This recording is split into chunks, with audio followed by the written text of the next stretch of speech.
Between two stations, a train accelerates from rest uniformly at first, then moves with constant velocity, and finally retards uniformly to come to rest. If the ratio of the time taken is 1 is to 8 is to 1, and the maximum speed attained be 60 km per hour, then what is the average speed of over the whole journey? देखिए बच्चों, सबसे पहले अगर मैं कहूँ तो आप इस प्रॉब्लम को ना ग्राफ से सॉल्व करने की कोशिश कीजिए। ग्राफ सबसे बेस्ट आपको जो है विजुअलाइजेशन देगा इस प्रॉब्लम का। प्रॉब्लम में देखिए कह रहा है कि दो स्टेशन है, उसकी कहानी है train accelerates from rest uniformly at rest first. तो हमने क्या किया, वेलोसिटी वर्सेस टाइम ग्राफ बना लिया। हमने क्या किया बच्चों, थोड़ा जो है इसको सही से बनाया जाए। हमने वेलोसिटी वर्सेस टाइम ग्राफ बना लिया। ऑलराइट, ये रहा वाई एक्सिस पे वेलोसिटी, एक्स एक्सिस पे टाइम। ऑलराइट, मीटर पर सेकेंड सेकेंड। अच्छा, मीटर पर सेकेंड में नहीं है बच्चों, 60 किलोमीटर पर आवर है। तो वेलोसिटी क्या रखते हैं अपन, किलोमीटर पर आवर में, और टाइम रखते हैं अपन आर में। ऑलराइट, बहुत बढ़िया। कह रहा है कि जो ट्रेन है वो एक्सेलरेट कर रहा है फ्रॉम रेस्ट, तो इनिशियल वेलोसिटी 0 है एट टी इक्वल्स टू 0। तो यहाँ पे है यूनिफॉर्म एक्सेलरेशन है बच्चों, तो वीटी ग्राफ का स्लोप आपको एक्सेलरेशन देता है।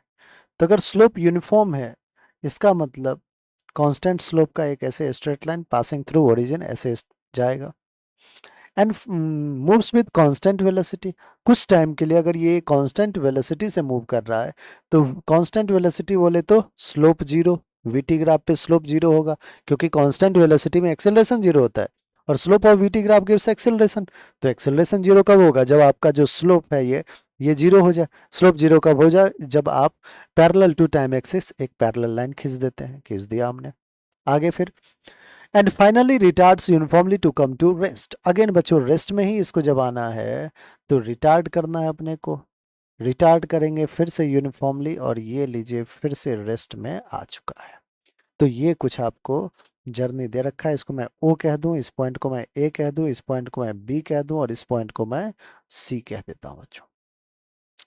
कह रहा है कि if the ratio of time taken is 1 is to 8 is to 1। अब देखिए रेशियो ऑफ टाइम टेकन भी दे रखा है 1 is to 8 is to 1। इसका मतलब ये अगर इसको मैं t ले लूं तो ये 8t हो जाएगा, अगेन ये t हो जाएगा। ऑलराइट बच्चों, और देखिए मैक्सिमम स्पीड जो अटेंड किया है, यहीं पे तो मैक्सिमम वेलोसिटी है। पूरे ग्राफ में देखिए 0, बढ़ते बढ़ते बढ़ते बढ़ते 60, 60 दे रखा है इसलिए मैं 60 कह रहा हूँ।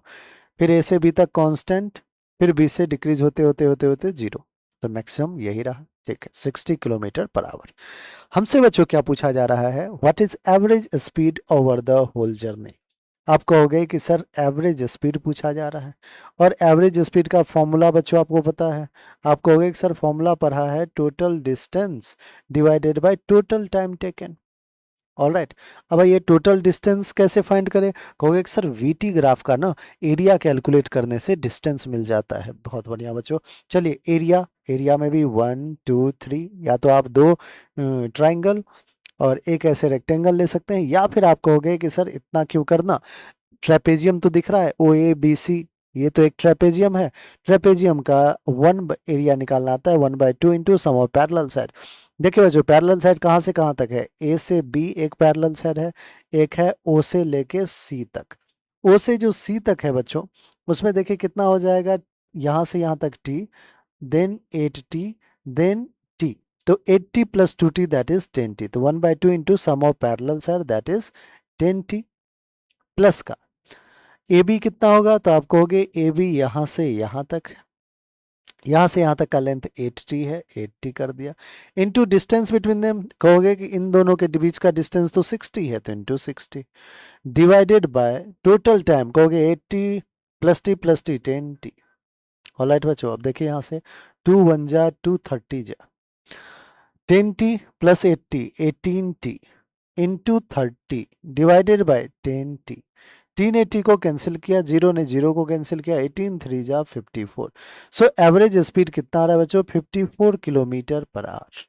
54 किलोमीटर पर आवर कौन सा ऑप्शन है, ऑप्शन नंबर 3। और यही बच्चों हमारा बिल्कुल